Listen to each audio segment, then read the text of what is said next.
Welcome to a quarterly astrological forecast. My name is Jean-Michel. Today is December 21st, 2022. Today the sun moves into Capricorn at 0 degrees 0 minutes at 4:53 New York time. And so we're going to be looking at the next 3 or so months into what's going to be happening astrologically, what we can expect energetically on the world stage collectively, and how we can apply these how we can apply the most important influences that are happening into our own experiences. And so this quarter of time, we have some really interesting exchanges.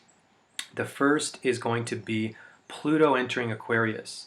Pluto doesn't change signs for 20 years. So once every 20 years, it gets into a new sign with respect to the retrograde. So it'll come into Aquarius in March, on March 23rd. It'll retrograde back into Capricorn, but as it retrogrades, it's still holding that influence in Aquarius. So even though it'll retrograde back, we're still talking about a 20-year period of time in one sign. The next is Saturn's movement into Pisces. Saturn moves every 2.5 years into a new sign. And we're going to be talking about what Saturn in Pisces means for us collectively and what we can expect from that. And Saturn's going to be making that transition March 7th. And then finally, we're going to be talking about Mars. Mars has been going through a gauntlet of changes, gauntlet of psychological and physical challenges since entering Gemini in August. And we're going to be talking about specific dates upcoming for how Martian energy is going to be spread out into the world. But let's first start talking about this slow-moving planet Pluto and what that's going to mean for us collectively. Pluto and the outer three planets, Pluto, Uranus, and Neptune, give us these affect us more on an internal level, much more than the 7 visible planets that affect us more in direct ways in our consciousness. The 3 outer planets are affecting us more on a subtle interior level that affect generational changes. And so we're not going to be feeling those as, we don't feel those in a direct day-to-day sense, but we feel them in a far more introverted way. Pluto is transforming our ego. And so Pluto, what it's doing to us is it's challenging us to rise above our material existence. And what does that mean?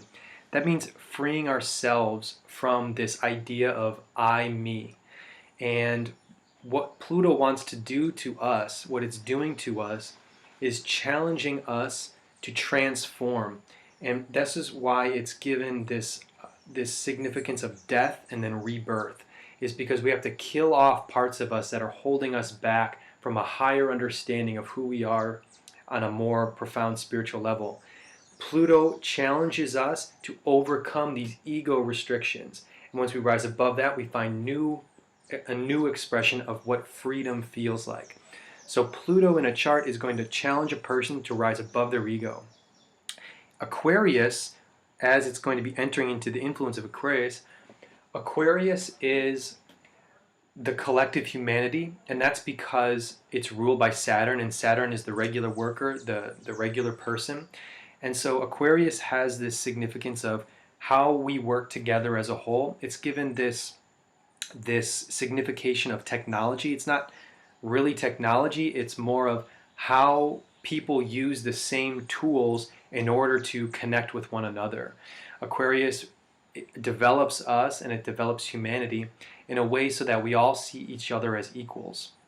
Aquarius also has the significations of it's an air sign, so air is communication, but its symbol has a lot to do with water. And what is water? It's the most abundant resource we have on Earth. And Aquarius in general is the natural world, it's natural resources. It's working with our environment. So people with the strong Aquarius will have this draw towards the environment in general. Pluto entering into Aquarius, what does this mean? This is, in the next 20 years, it's going to be showing a lot of transformation about the way people think about our environment. And this is going to go into a lot of different directions, because now we have this talk, well, it's been going on for a long time, but the climate change. What does this mean? Our world is changing. Our climate, the weather is changing. How is this going to affect us? How is this going to affect our daily lives? There are so many moving pieces in place that are affecting how we deal with and we relate to the natural world. And so there's going to be a big emphasis on abundance and scarcity because, as I said, Aquarius is us connecting with nature. Nature on its own is an extremely abundant resource. You just need a plot of land and you have food. You just need a pond and you have water. You have to find ways to purify the water, but there's always a way for nature to provide. But we're living in a time when so many people are not around nature. They're detached from nature. And therefore, what happens is scarcity. And so now we're having these major transformations to supply chains, these major transformations about what people are able to, the natural resources, our connection to the natural resources that we need to survive. So in the next 20 years is going to be a big time for people to understand what is abundance and scarcity, because it's a physical reality, but it's a mind state. It's a mental place we're at. Am I in a place of scarcity? I need something to fill me. Aquarius can give that feeling of emptiness. The symbol is a man pouring a jar. What is that jar? It's now empty. So it can give this psychological complex of I don't have enough or I feel empty in some way. That can turn into the sense of scarcity. And that could be psychological emptiness. Or a healthy Aquarius, a healthy expression of Aquarius, is filling up that jar. Having an inner sense of abundance, that I am surrounded by nature. I'm surrounded by the infinite resource that the earth provides for us at all times. And so the next 20 years is going to be a time for each person to connect with their understanding of what is the source of scarcity, what is the source of abundance in my own life, and how do I transform that? My ego needs food. My body needs food to survive. How am I going to transform my understanding of what I have available in order to take care of my body? So I think we're going to be seeing a lot of people looking towards the natural world and wanting to be closer to the natural world in the next 20 years as they start to see that their resources are becoming more and more scarce if they don't live near nature already. And Aquarius also has, according to Gemini, the Vedic sage, the Indian Vedic sage, has the significations of islands and shores. It's actually the symbol of a man on an island pouring water from a jar. So there is this influence of beaches, of island life, and tropical life. So there could be, with Pluto entering, there could be disruptions, possibly destructive energy around tropical places, but also people wanting to transform tropical places into a source of abundance. People flocking to islands, people flocking to beaches. We're going to be seeing this highlight on the tropical, the world south, and the abundant resources that are available in climates that are warmer. So the next 20 years we're going to be seeing a lot of these things happening, the transformation of our ego understanding of scarcity and abundance, and then needing to revitalize our understanding of what the natural world is really providing for us, these resources that the natural world gives us. And so that's going to be a big transition. It's the last time Pluto was in Aquarius, it was in 1777. From 1777 to 1798. That was the period of the American Revolution and the French Revolution. So people came into this new land, these new territories, this new collective space, Aquarius being collectivity, and revitalized all of that, creating new systems, destroying an old system and building a new one that the people could benefit from. And again, Aquarius collectivity, Pluto, the destruction, rebirth of something new, that helps the ego rise to new levels of freedom. It's about what we understand our freedom to really be. American Revolution is that to a T. People getting together, destroying the rule of the British, and then creating a new understanding of what being free in America means. And that also meant the destruction of native cultures in America. So it's not just good or bad, as we know through history. Things are complex. But that was the last time Pluto was in Aquarius. We had these major transitions on a large scale, new territories being discovered. It was also a time of a lot of sailing, people colonizing islands and colonizing tropical places throughout the world. It was the era of colonialism. So again, a highlight of islands, of tropical places, which is Aquarius.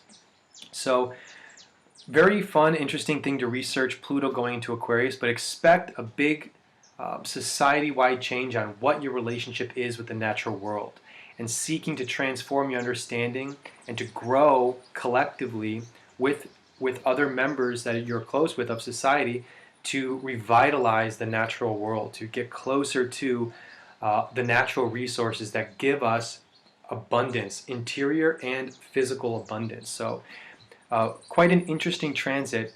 That happens on March 23rd, but it takes time for these energies to manifest. It's going to be retrograding back into Capricorn a couple times until 2024, and then then will be fully in Aquarius from 2024 till 2044. So that's Pluto in Aquarius. The next big transition we have is Saturn moving into Pisces. Saturn goes into Pisces March 7th, and will be there. Will never retrograde back in Aquarius. It stays in Pisces until 2025, May 2025. So about 2.5 years in Pisces. This will be an important time for so Pisces. Let's start with what Pisces is. Pisces is the ocean. Pisces is everything mixing together and everything flowing together. It's not having boundaries, and it's allowing oneself to surrender to the flow of life. Saturn is limitations. Saturn is psychological complexes from the feeling of from the feeling that our ego has been separated from divinity. Saturn is a lot of hard work, planning, doing things over the long term that make our material survival easier. So Saturn wants to build slowly, and a good Saturn, for example, when Saturn is in Aquarius, it's a building energy. Slowly over time through hard work, a little bit of suffering, a little bit of pain, but over the long haul, things get done. And Saturn actually shows great success because only if you're going to be successful in life, you have to work hard consistently for long periods of time. So a good Saturn in a chart shows a successful person. Potentially successful person, not always. Saturn in Pisces, not a very fluid interaction. I think that what's going to happen is going to be people putting the brakes on what they want to be accomplishing, and starting to think abstractly about what are the limitations what are the society's limitations putting on me and the common people. As I mentioned, Saturn is the common worker. What are these limitations? Saturn is our sense of limitation and restriction. Pisces is abstractions and thinking and allowing all ideas to flow together.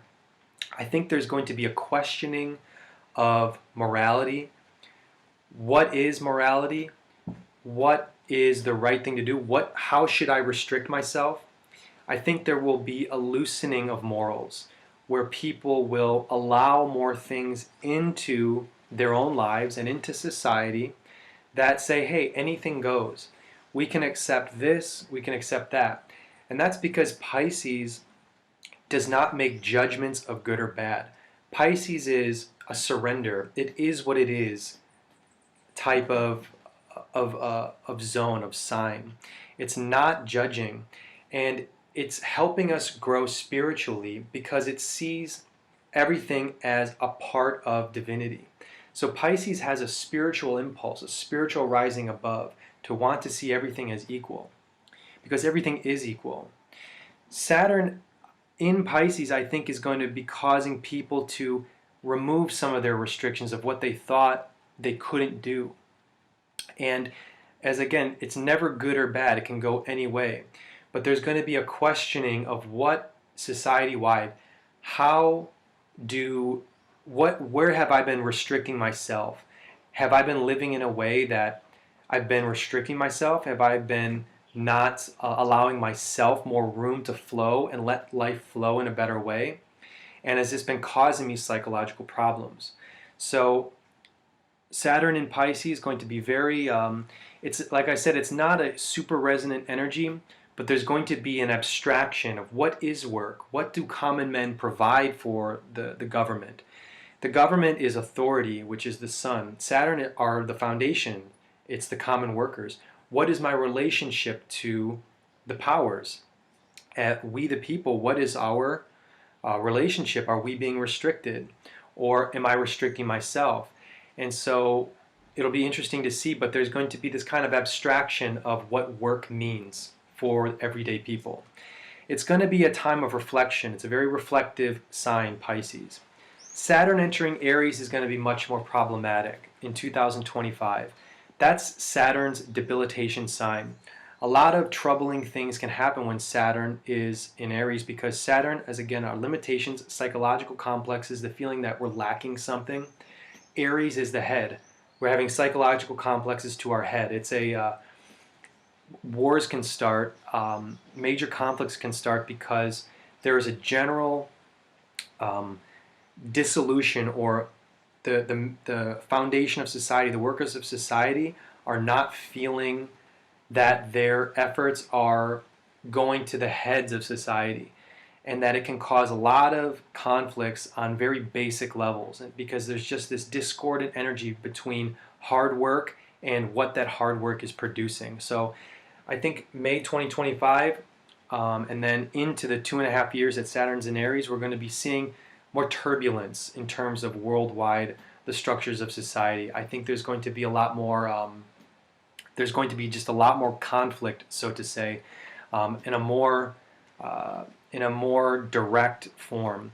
So while Saturn's in Pisces for the next 2.5 years, let's spend this time reflecting on how we're restricting ourselves, what psychological complexes that we can then begin to abstract and think about in a different ideological way, and then come to terms with what right and wrong is. And if I've been too, say, dogmatic, I think people are going to loosen up their morals. That could also mean loosening up way too much with morals. It can go in a very drastically decadent way as well. But we want to be loosening ourselves. The common people have been at each other's throats for quite some time, and it could cause people to become even more restricted on what their beliefs are. So it's going to be a very abstracted time for thinking about ideologically how we order our life from a moral perspective. So that's Saturn moving into Pisces. And so those are the two slow-moving planets. Now we're going to be talking about Mars. Mars has been going through quite some ordeal since it moved into Gemini in August, and that's because, as I was mentioning, Gemini is finding new skills and abilities, practicing new techniques, getting to the minute details of things, trying new things out, playing with possibilities and experimenting and investigating to find out what is true. That's Gemini, ruled by Mercury. Mars is making a plan and driving right towards that plan, using passion and energy to solve problems and to overcome obstacles in the most efficient way possible. It's discordant with Gemini because Gemini is taking its time to learn how to do things properly, growing gradually and being able to make subtle changes. Mars just wants to get the job done as fast as possible. That's Mars's job, to solve problems, daily problems in our life. So in Gemini, Mars is trying to put efforts forward to do things. Gemini forces Mars to pause and has to decide between multiple options and to reorder strategies based on new information coming in. So when we want to apply effort, we're going to be forced to pause and rethink what we're doing. Mars coming in August, up until it moves out of Gemini in late March, is going to be having this energy. Mars takes about 2 months to travel through one sign. But when Mars goes retrograde, it can spend up to 6 to 7 months in the same sign, forcing us to develop that sign with Martian energy through effort to a much greater degree. So Gemini, what do you have in Gemini? Because Mars is working on your Gemini, working on your ability to gather skills, work with teammates, get new abilities, to practice and to train technical things. And what house is Mars in for you? That's the area of life that all these interactions are going to be taking place in. If it's in your second house, it's with your finances. It's in your fifth house, it's with your children or your creativity. If it's in your ninth house, it's with your philosophy, etc. It all depends on your chart. But Mars, as of today, is still retrograde. But as we go through the next weeks, we're going to be seeing Mars doing some interesting interactions with Neptune. As well as, before I get to Neptune and Mars and what they're going to be doing the next few months, I want to talk about Jupiter coming into Aries. Aries is owned by Mars. So Jupiter coming into Aries in the next, until May, is going to be infused with Martian energy. When Jupiter comes into Aries, it can be fired up, inspired to pave a new path. Aries is all about pioneering and doing something new, climbing a mountain fearlessly and doing something new. Related to what? Related to Jupiter. What's Jupiter? Finances, wealth, children, creativity, your inner inspiration to do good in the world, what you want to create abundance with in the world. And Jupiter entering into Aries is giving a risk-taking quality of how to forge ahead and do something new. Use your creative inspiration to build a new structure to your life. Finances. We're seeing a lot of economic turmoil. There's a lot of talk of a financial recession coming up. Companies are laying off workers. This is Jupiter establishing a new system of worldwide finance. A lot of that has to do with blockchain technology, which has been in development for decades, but it's just now coming into the mainstream. It's just now entering into the forefront of society. It's new for society. Aries, newness, initiation, setting the foundations for a new structure. It's the first sign of the zodiac. Jupiter's leaving its sign of Pisces. It entered into Aries in May, retrograded back, is now coming back into Aries. Pisces, as I said, is this fluidity of everything is all okay. It's this ocean of possibilities.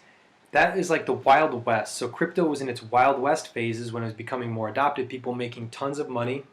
Now everyone's losing money. Major risks were taken. And classic embezzlement as well. Major firms, billions of dollars lost. There weren't the financial powers that be are going to be saying is that this needs to all be regulated. For this system to work, to be a foundation to society, we need to have proper regulations. And so Jupiter coming into Aries in the next few months is going to be seeing the establishment of new rules, regulations, and the new institutions being created that are going to set the foundations for how blockchain technology will be used financially in the coming years. And so I think there's going to be new crypto is a blanket term, but new firms being established that are like the dot-com boom. New companies, internet companies being established, new crypto firms being established, new banks, new ways of banking, all being initiated creatively in Aries. Mars is not in great condition being in Gemini, as I said, so not all of this is going to be very fluid. Mars, not until after Mars basically leaves Cancer, I don't think there's going to be a lot of fluidity with Jupiter in Aries coming up. There's going to be a lot of bumps in the road, a lot of risks being taken by the financial powers that be, but also regular people. People trying to make their finances work, thinking of new creative ways to make money. It's going to be a tumultuous period financially because Aries is climbing a rocky terrain where there's basically no resources. Aries is a go it alone, pioneer to the top of the mountain. I'll starve myself in order to just achieve something. That's not the healthiest way to live. That's not creating very much abundance. That's a risk-taking mentality. So Jupiter is entering into that period, into the Aries sign. Mars not being in good shape could help Aries if Mars was in good shape. Its ruler was in good shape, but it's not. So I think it's going to be rocky financially until May at least. And some of the risk-taking tendencies calm down because there's just too much fire going on with Jupiter trying to create new ways of making money. But it can be a good time to plan for personal initiatives going forward, like starting a new family, having children. Creatively thinking about what I can do in my life to provide abundance. So as I said, family planning, what is my creative output into the world? How can I take advantage of this extra fire, Jupiter and Aries together? And so without the risk of this video going too long, we're going to jump into what Mars and Neptune are doing. So to jump ahead, Mars, from the dates between December 28th until January 21st is going to be a period of Mars being Rasi aspected by Neptune. Mars, as I said, using our efforts in Gemini to try to figure out new techniques and ways about going about how we improve our home life. Mars represents our territory where we are. Home improvements, getting better skills to do what we want to do, whatever goals we want to accomplish. Mixed in with this energy of Neptune is going to create even a deeper longing of wanting to accomplish your biggest goals and aspirations. So from December 28th to January 21st, expect this longing of, I want to do this, I want to accomplish this, I want to solve this problem's been nagging me, I'm having a problem with this coworker, these associates, and they're all creating this interior desire, I need to do this because I have this great longing to connect deeper with my goal. My goal is driving me to do things in the world. I want to accomplish what I want to accomplish, and an interior longing to do that. Neptune is an interior longing. It's the desire to connect to something higher than us. How I want to use my efforts so that they support my hopes and aspirations. And that's going to mean learning new skills, being able to re-strategize. So December 28th to January 21st, a key time. Within that key time, from January 1st, Mercury is going to be influencing that interaction. So from January 1st to January 5th, expect that to become concrete. How are my efforts, my dreams and aspirations being supported by my actions, my effort, the energy that I'm putting into doing my projects in the world? January 1st to January 5th. Watch those dates. See how Mercury is bringing that into the earth plane. Mercury is the earth element. How that's getting manifested. Those 5 days will be interesting to see what my dreams and aspirations, my efforts that I'm putting forward to that, what is that turning into? You're going to be able to see that become concrete before you, those interactions. The next part that I want to get to is Mars is going to, from January 14th, it's actually January 13th, Mars is going to be aspecting Mercury here. Don't pay attention to all these other small lines. It can get kind of confusing. A lot of them have to do with where the starting points. But Mars here, looking straight at Mercury, aspecting Mercury with that strong 8th aspect. From January 13th to January 23rd, look for friends to help you out in whatever projects that you're doing. In this second half of January, it's a time to rethink, to investigate into what techniques are working, what's not working, get closer to what's the most true about what I'm able to accomplish. And just on this date, Mars then goes direct. So Mars will be able to start flowing better, and the best way to get out of a stagnated, frustrated state, when problems just keep arising, there are too many options at play, you need to do too many things at once, that's Mars and Gemini, look for help. This is from these next weeks, January 13th to January 23rd, look for help from friends. You can even look to help from coworkers, how you're able to even mesh those two. Have a coworker become a friend. Treat your coworkers and associates as friends. Maybe your siblings need some help. Use friendly service to them in order to get over these speed bumps that Mars has been going through, because it's a lot of built-up frustration with being in Gemini. We have a few transits going through February. I'm going to do smaller videos on those or just posts. Those are somewhat minor.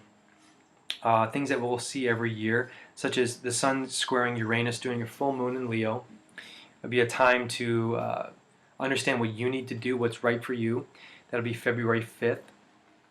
Dates to watch: February 15th, the day after Valentine's Day, Venus-Neptune conjunction in Pisces.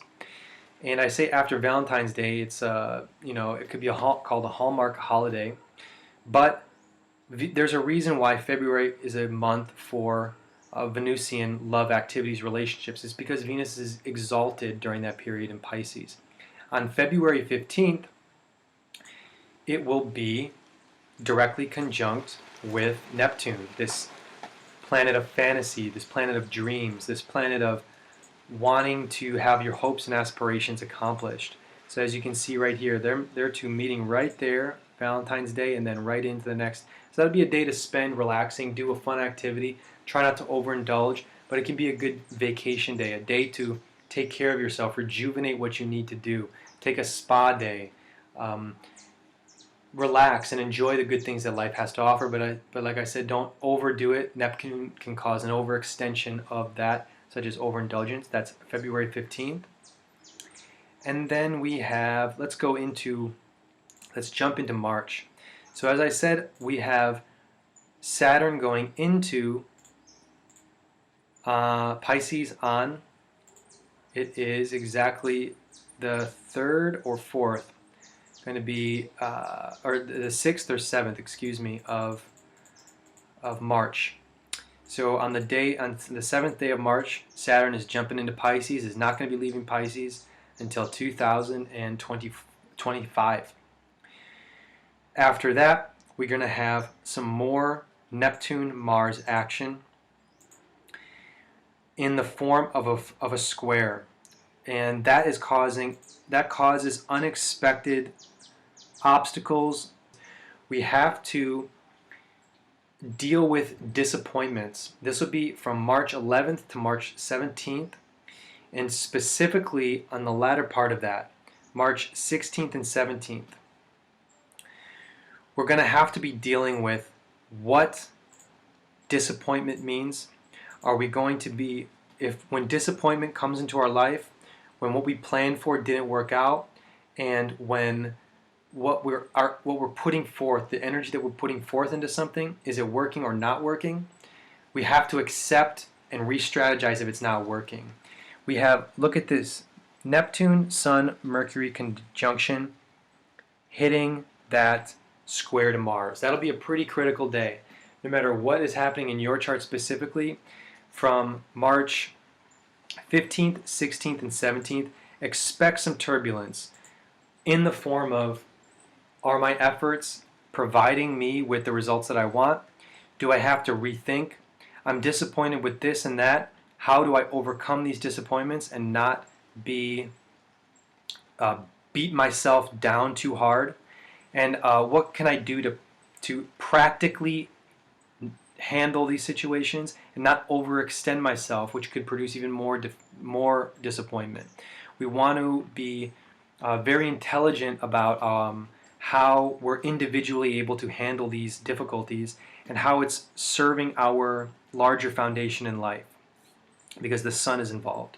So this days, March 15th, 16th, and 17th, expect some interesting happenings to go down.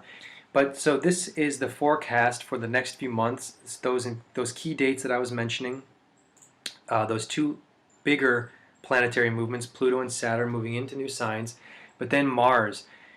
We're going to have to be going through another few months of difficulty with Mars. Not until Mars won't be leaving until late March, after the next equinox, and then it's going to go into its sign of debilitation, Cancer, where, like I said, we have to learn how to not become frustrated and just let life flow and take us where it has to take us, despite our energy and wanting to take us in a certain direction. It's a time when our masculine side will have to take a back seat, and we're going to have to be more adaptive and not go brute force into what we want to accomplish, what our efforts are pushing us towards what we want to do and the problems that we want to solve. So we're going to see some more Mars difficulty in the next few months until the end of May 20th. It leaves Cancer finally. We'll do another video at that spring equinox to talk about what's coming ahead for the next forecast.